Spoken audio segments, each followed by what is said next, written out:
So, welcome, ladies and gentlemen, to another insightful episode of adfartech Venture Podcast. And I'm your host, Sonar Shah. And today it's my privilege to introduce Tony Pagliocco, a seasoned product management executive with a truly global impact. So, with a distinguished career marked by strategic brilliance and collaborative leadership, his expertise spans the entire product life cycles from meticulous market analysis to the implementation of cutting-edge agile methodologies and user experience design. So beyond the boardroom to classroom, Tony is not just a leader, but he is an active Rotarian, embodying a dedication to community services through the Gartner. So Tony Pagliocco is more than a professional, and he is a visionary shaping the future of product management on a global stage. So please join me in welcoming Tony to our conversation today. Welcome, Tony. And we are so grateful, thankful to you to have you today in our discussions. So, Tony, before we jump into our discussions on a product management and the leaderships in technology and today's trends, I would love for our listeners to get to know you a bit better. So, could you please take a moment to introduce yourself in your own words, please? Of course. Thank you. First off, thank you so much for having me. I'm really appreciative and happy to be here and to have a great conversation about not only the world of product, but also how it plays into the bigger picture of technology moving into the future. Um, so my name, obviously, I'm Tony Pagliocco. I have a 22-year career in product management, mostly working with a lot of global brands. In the last 3 years, as I mentioned, I was at the Chief Product Officer currently at RAI Digital, helping with the joint venture of Infinite PL, a Saudi-based startup in the logistics platform division, working with them and helping them get started there. But prior to moving here 3 years ago, I was head of product at Boeing for commercial analytics in the defense and commercial aviation sector. I spent 6 years at Hasbro in the esports and gaming division. So as you can tell, I've worked in many different industries that have nothing to do with That each I can other. see from your experience. Yes, wonderful. Yes, but the one thing that has been great about working in so many industries gives me a very broad view of the world in terms of Yes. product, and also doesn't change the fact that when it comes to product management, it's about solving problems and giving Yes. value, and that's the same no matter what industry you're in. Right. Wonderful, wonderful. So thank you so much, Tony, for your truly honored and humble introductions. And I'm really grateful today to have you in our podcast. And still, we are looking forward to, engaging and insightful conversations with you. So, Tony, before we jump into today's episodes, I also want to thanks to our incredible audience. They are all tech professionals and the tech curious people. So, today's your and my discussions will definitely enrich their knowledge and expertise too. So, in the next 30 minutes, we will talk about the latest techs and trends in the product management lifecycle. So, stay tuned, our audience, and keep linking and listening to insightful conversations with us. But before we dive into heart of our discussions, that is a question and answer, I would just like to introduce about my organization too. So, dear audience, as I told you earlier too, I'm your host Sonar Shah, and this episode is brought to you by adfartech Venture. It's a leading technology solution provider and committed to innovation and efficiency. Being a tech solutions provider, we are majorly focused on IT solutions, IT resources, recruitments, and this kind of a tech audio podcast. And we have a vendor alliances with the 50 plus tech partners, including SAP, Oracle, Microsoft, Pega, OutSystem, APN, Salesforce, Cloudera, and Informatica, and so much many more. So we provide key solutions for ERP, application development, data, AI and ML, blockchain, Cloudera, managed services, UX, UI testing, and cybersecurity too. And the best skill we have is we have resources basis of 20,000 plus, so we can deliver both on-site and off-site. That is within the 24 hours. So that is all about myself and my organizations. And today, we are super impressed with the Tony Pagliocco, and we would just like to have their views on the product life cycles. So let's dive into the world of tech professionals with our esteemed guest today. So Tony, let's start the question and answer session. So are you okay and comfortable to give everything? Absolutely. Yeah, so now just starting with your experience in the product management life cycles. So can you just give us, what is the role of a leader? So in today's as you are also, playing so many strategic, advancement in your team as well as making other organizations also ready. So how did your leadership approach impact the team dynamics, decision-making process, and ultimately you contribute to the achievement of strategic goals? Well, I think the one thing to be very aware of is that in the product management field, you have two pathways you can take. You can either go the individual contributor route, which is like going from product manager to senior product manager to principal, Right. or you can go into management, which is group product manager, director, VP, etc. And with my day-to-day role is looking more at the how do I empower my team to be able do to do what they do best in a way that is beneficial to our company goals, to our company targets, but also delivering the best value to the users. And so I'm looking at things from an angle of where not only am I concerned about the strategic goals of the company and our products that we're building, but I'm also trying to build the most empowering environment for my team to grow and to learn and to make mistakes and to have success. And the only way you do that is by trying new things. And um, setting them up for success is, in my mind, the probably my biggest responsibility and weekly goal is making sure my team has the environment to succeed. Because then after that, everything else is a lot easier. Right, Tony. So thank you for sharing this impactful moment, like the way you are, looking at the role, and it promotes overall the, collaboration with the team and fostering success. So that's a wonderful approach. So Tony, as I had seen in your LinkedIn profile also, you are also a Gartner Product Management Community Ambassador, right? So, how has your involvement in this community shaped your approach to leadership in product management? So, any notable best practices or trends that you have observed within the community? Yeah, I mean, the Gartner product community is absolutely amazing because you not only get the opportunity to share your perspective with a very large, global, diverse audience in product management, but also you get the opportunity to see so many different perspectives and points of views that you may not have thought a certain way about something, and then you actually figure out or learn from somebody else that there's other ways of doing things or that you may not have tried before. I think that in one of the reason why the Gartner product community is so strong and so vibrant is because we're all facing similar challenges in product, no matter where you're from or what size company.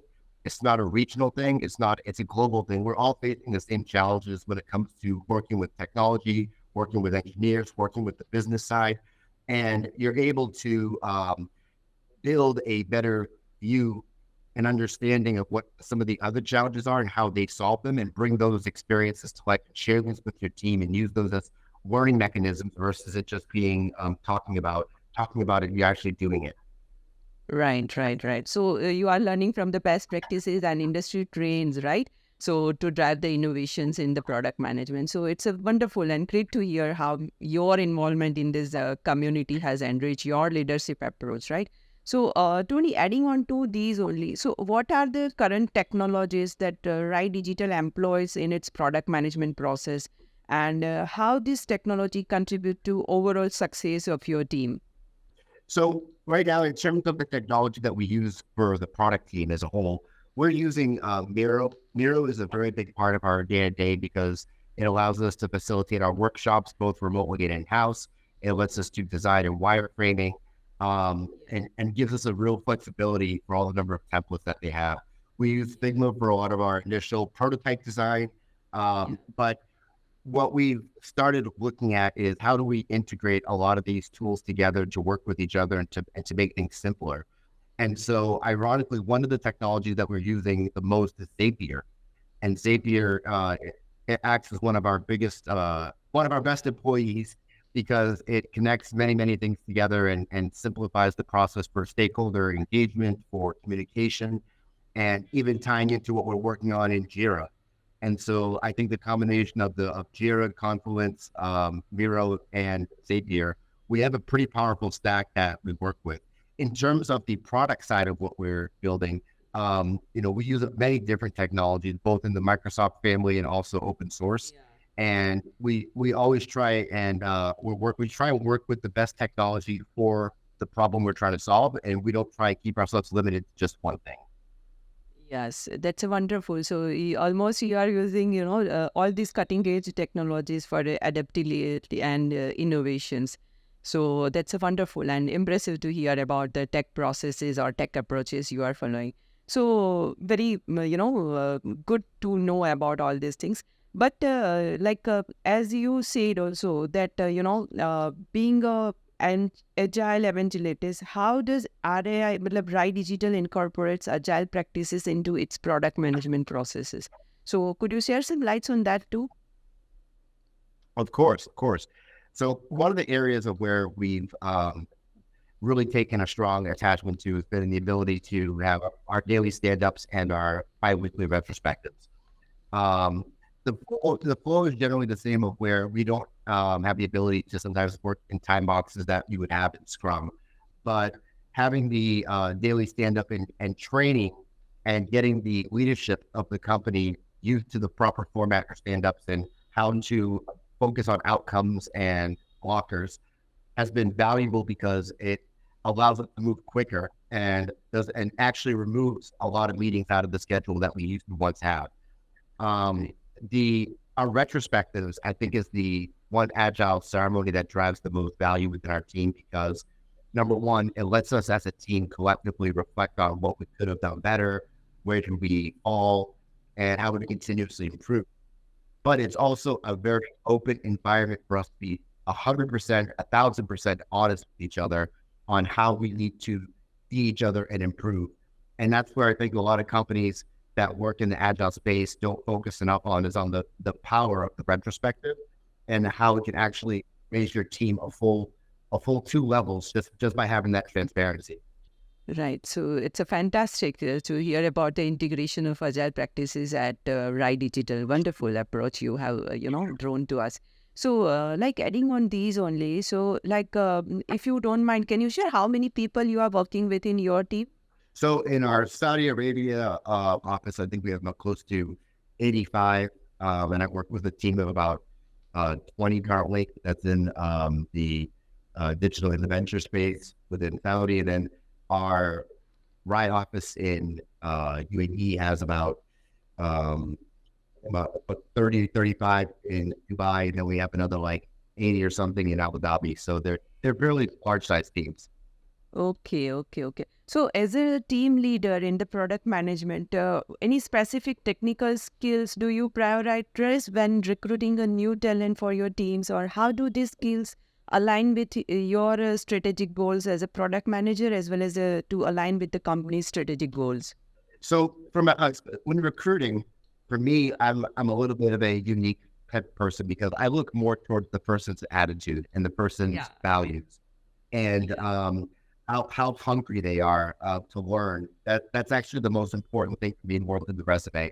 If you give me someone who is passionate, they're hungry, they want to succeed, I'll take that over someone with a fancy puffed up resume every day of the week. But there are some technical skills that I do look for, in terms of proof of them being able to be showing they make data-driven decisions.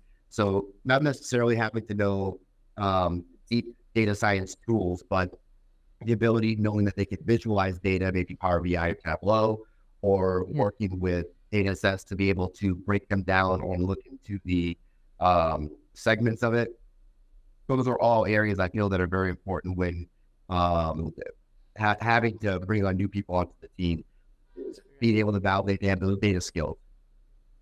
Right. So excellent insight. So now, when I am listening to lot many other CTOs also and the founders and co-founders. So one thing I found common is not more on the skills, but they more give preference on the personal insight or the personal priorities or, what they actually wants to do inside the organization, not only on the technical part, but also on the emotional front or also on the intelligence front.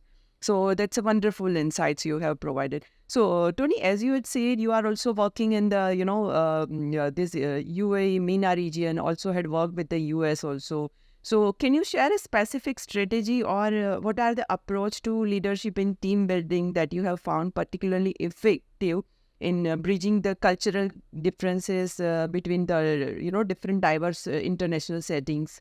Yeah, I mean, for me, when I moved over here originally, Yeah. I was when I first looked at moving to the region, it was for an opportunity with a company that was hiring a chief product officer in Dubai, and I had never once thought about leaving the U.S. It never crossed my mind, and it was funny because when I looked at it, I said, okay, so we started the interviews, and then they paused the position, but I'd already done my research on Dubai, and being a product person, I created a spreadsheet of all of the pros and cons and did a weighted formula. Oh my God. You know, yeah, and I had out so it was like cost of living and culturally, safety, all these things. And when it came down to it, I had an offer at Apple in the U.S. at Apple headquarters, and an offer for a contract, a 3-month contract in Dubai. And I said, you know what? Let's go to Dubai. I said, at least if anything, we'll be in the region. We can go to Europe, Southeast Asia. If it doesn't work out, and we can go from there. But Right. when I moved here, I after my contract ended, and then about a month later, I joined RAI Digital. I got to really experience the differences between the two regions, but also found out that there are so many things that are still the same, which is crazy. Um, the same challenges that product roles face in the U.S. in terms of Okay. um, totally owning a product and owning the process end to end. It still is the same challenge that they have out here. One thing I've noticed is that in the region, there tends to be a more traditional hierarchical structure in the companies where the manager wants to get approval from the senior manager goes to the director, and so forth and so forth. And for me, that is something that I try to help improve in some of these companies, because you want people to think, you would rather have people think and act quick and have that bias for action versus waiting and doing nothing, waiting for an approval. And so I've seen that in areas of like there was a team I was working with recently. There was a team of business analysts, and they were expecting me to come in and tell them, okay, here's what you're going to do, A, B, C, D. And it took me about a good couple of days to finally get them to understand that I wasn't there to tell them. We were there together to work on this solution together and to come up with the process together. So we all had skin in the game. Once that connected, the productivity went through the roof. And so when they realized that I wasn't there to judge or prove their decisions or prove their ideas, but instead work with them to build them into something usable, the satisfaction, the efficiency, the end result, the outcomes were much, much, much better. And so I feel that the more that we continue to build that environment where we can have that openness and be bold with ideas and try things, you will see eventually the higher management of companies will understand that, oh, wow, this is the way it actually works. Because when you coming from Seattle, where I last lived, when I would open up a new role, we had Amazon, Microsoft, Meta, Google, all within driving distance of our office. So those were the candidates that we were getting from those companies, which is, amazing in terms of quality. But out here in the region, a lot of companies want to act like Amazon. They want to build products like Amazon or build innovation like Apple or Microsoft. And to do that, you have to not do it their way, but you have to embody the principles that go into making those companies what they do. You have to take those and bring them into your company. You can't do it a traditional way.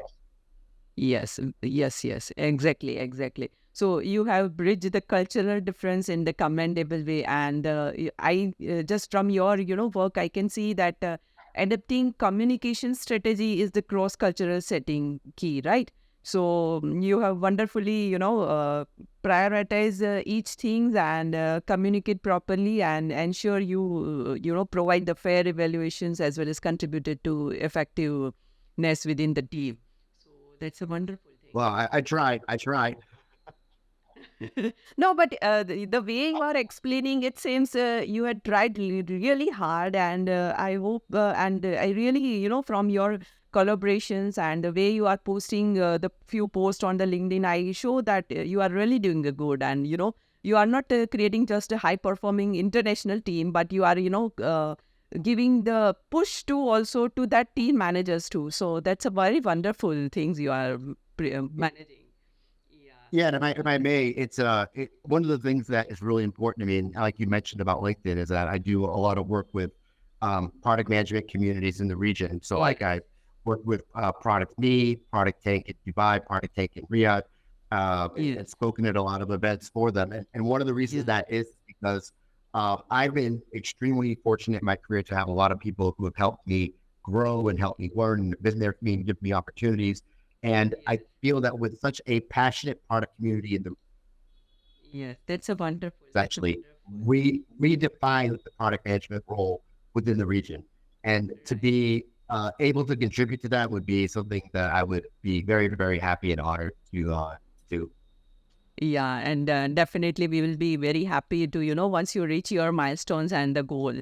So that's a wonderful contributions provided by you. So in these ever evolving tech landscapes, how do you yourself strike a balance between the different innovations and maintaining stability and product development? Because nowadays you can see, from each and every resources from organizations, there are different strategies are employed, there are different principles are employed. So, how do you balance of these innovations and maintain stability within the team?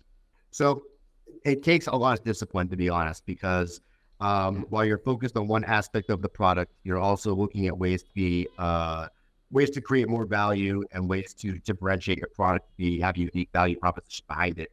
Um, one of the areas that we've employed to great success is number one, having a heavier emphasis on design thinking and really always keeping one foot in the problem space to look for new problems that will allow us to expand the solution space and allow us to Right. innovate while maintaining that stability.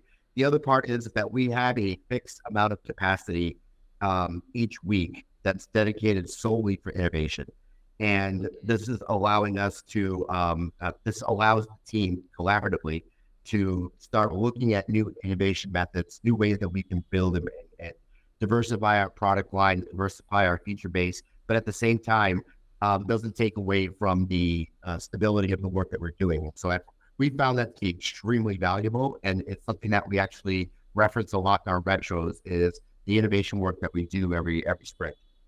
Yeah, that's a wonderful. Striking a balance between innovation and stability is really crucial. So, your emphasis on specifically strategic principles to cultivate creative yet stable environment resonate with the challenges of product development in today's tech landscapes. So, within these circle only, if I want to identify that how you approach the results, or how do you exemplify the data driven insights that influence the key product decisions? Well, I mean, data is absolutely, it's the lifeblood of everything that we do because when we are looking at what problems we're solving or what features Yeah. to prioritize or building our roadmap for the year, there are many, many, many different sources of data that we use collectively to make Yeah. those decisions. And so it's not just a matter of looking at your Google Analytics and seeing how your funnel is operating. It's about using Hotjar data to be able to visualize and see the recordings and the heat maps of how users are using your product. And then not just, and using that quantifiable data to then make qualitative decisions. And so we have to look at many different layers of segmentation and bringing these things in collectively to understand where is our true value coming from and how do we use that information to be able to then move forward into making the right decisions based off of that data. So like an example yeah, of a data-driven decision that actually had a big influence on one of our products was looking at a telecommunications product that we had built. And we had released the MVP for it, and it was successful. But what we had noticed was that in the user activity data and the customer feedback data was that a workflow that we had built in our testing was very simple to use was actually very difficult for the users. And we were able to then identify that we've made certain changes to certain functions within the platform. We would then be able to measure, see what the improved metrics would be. So we were able to establish the action and the goal within just by using that data that we were able to secure back. And then when we made these changes, we were able to see if we were successful with our hypothesis or not. So really using that hypothesis-driven problem-solving framework combined with the advanced analytics has been a really positive method for us. Yes. So thank you so much, Tony, for giving those insights for informed decision making and this steering of product management towards success. So I think this is the end of my all question and answer. So it's really wonderful to have you. So just to thank you so much. And Tony, I think we have covered almost all the spectrum of cross-cultural challenges to the integration of cutting-edge technologies. But if you don't mind, can you share what are the upcoming technologies or what upcoming trends in the product management lifecycle that you are seeing as a yourself, not only the product manager or the CTOs at RAI Digital, but as a overall, if you can shed some lights on that too, it would be, wonderful to have a few words on that too, please. Yes, I mean, obviously the massive buzz in the industry right now is generative AI. And, that's one area where I think that we will see an expansion and growth, not just using GPT to help write stuff or to help solve issues, but actually using the collective data that's built from that to really build complex, predictive and prescriptive data models that I think we'll see an expansion of in the upcoming years. I think that we'll see the functionality and the emergence of how these models will be able to help not only with product design and product releasing, but also in terms of the business strategy as a whole. And that's one key area where when I say that generative AI is a technology that is definitely in the next realm, I'm looking beyond that into call it generative AI 2.0. That's when we're going to see the actual true value come out, and it's going to be amazing. Right. So thank you so much, Tony. And as I said that we are approaching towards the end. So Tony, one more favor I needed from your side. So from your each and every answers, I found that, you have the power to inspire to us also, as well to us audience also, to work more diligently, innovate fearlessly, and perform at best. So if you could kindly leave us a few lines that encapsulate your journey and motivates us to reach new heights in our endeavors. So it would be greatly appreciated if you can, some closing words given to you, from your side to us. So please. No, that'd be one thing I've always said is that, I always talk about the first bite. And it's something I've brought up in a lot of conversations is that when you are going to a restaurant for the first time and you take that first bite, if that meal is going to be delicious and if you're going to come back to that restaurant based off of your experience. And I view product management the very same way, is that I want every user who uses one of our products, when they open it up for the first time, when they take that first digital bite, that they absolutely love it and want to keep using it over and over and over again. And one way that we do that is we always look towards making sure that we're always thinking about being obsessed about the user and understanding that the user experience is paramount to everything, because without them, we have no reason to be building and no reason to keep innovating.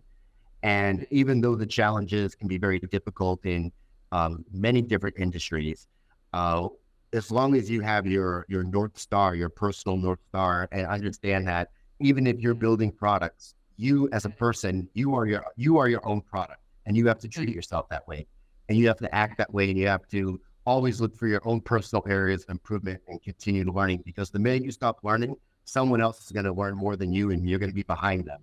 And so that's why I always focus on continued learning from end to end and using that as a way to really raise the bar when it comes to your product life cycle. Wonderful, Tony. Thank you so much for being with us today. And I want to really extend my heartfelt gratitude to you. And, to sharing your expertise and providing us a deep dive into this world of product management. So, dear audience, for more product management knowledge and to know about how is the leadership is, actually led by the leaders in the industry. So you can just go and follow his page directly, Tony Pagliocco, and follow his company page also as what their people are doing. So today's conversation with Tony Pagliocco is really, really enlightening conversations and so insightful as well as with so much excitement. So thank you so much, Tony, for being with us, and thank you for our listeners also. Those who are a subscriber or those who had not subscribed yet to adfartech Venture Podcast, please subscribe to our channel. And for more insightful conversations, always remember to follow adfartech Venture Podcast through all the social media handles. So stay inspired, stay motivated, and until the next time when you meet to next video, this is your host Sonal Shah, and I'm just taking a sign off from this. So thank you so much, Tony, being with us, and thank you. Thank you so much. It was my pleasure. Collaborations, yeah. So I hope we would associate further, a few more endeavors and a few more plans. So thank you so much, and wish you a very happy New Year to you also, because the New Year is coming soon. You as well. Thank you. Yeah, thank you so much, Tony. Yeah, goodbye.